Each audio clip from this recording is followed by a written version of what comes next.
All right, so how do you calculate the present value of one lump sum payment? Let's put our timeline out here. We have a minus present value that we don't know, and we have 0, 1, 2, 3, and out here we have $200. So you can use math that you may have seen in the introduction, but I'm going to stick with the factors. And this formula here tells you the present value of a lump sum payment is the payment times the present value factor. So the present value of, let's say, actually I got to give you an interest rate. We're going to stick with 8% discount rate. That's the rate we're going to use, okay? It's 8%. And from the slide, you can see 3 periods. I'll put 3 pi for periods. $200. This will equal 200 times, and you go to your present value of a lump sum table. Go to the 3 period row at 8%. And I am seeing 79.38 on my table. 0.7938, and 200 times 0.7938 is 158.76. I'm just going to go the nearest dollar, so I get $159. So this says if you want to earn 8% or more, you'd invest no more than $159 in this project or investment, or whatever the case may be. All right. Real quickly, we can also do this with the math that was mentioned. It's over 200 times, that was in the intro, 200 times 1 plus the interest rate, which is 1.08, raised to the number of periods. And we should get 159 again.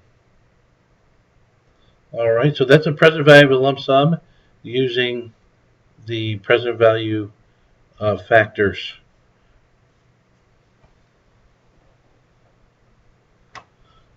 Let's go ahead and move on to multiple lump sum payments.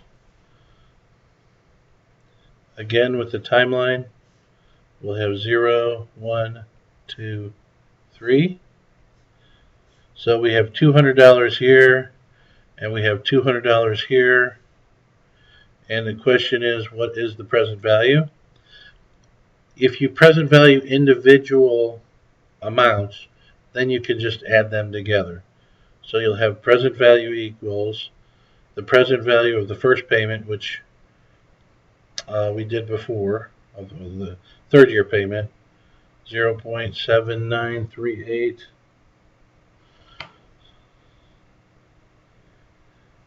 plus 200 times, go to your present value table, go to 2 periods, row 8% column, so it's just above the 0.7938, and it's 0.8573.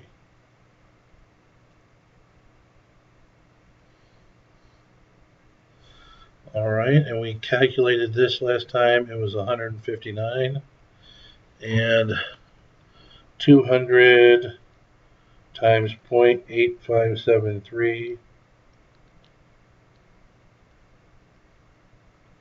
I have 171.46, so we'll just go with 171. And 159 plus. Combine those two together, it's 330. So that would be your present value. Now, let's just do a little bit of reality check here. The first thing I'd like to point out is that the total present value is less than 400. And absolutely any present value, that should be the case.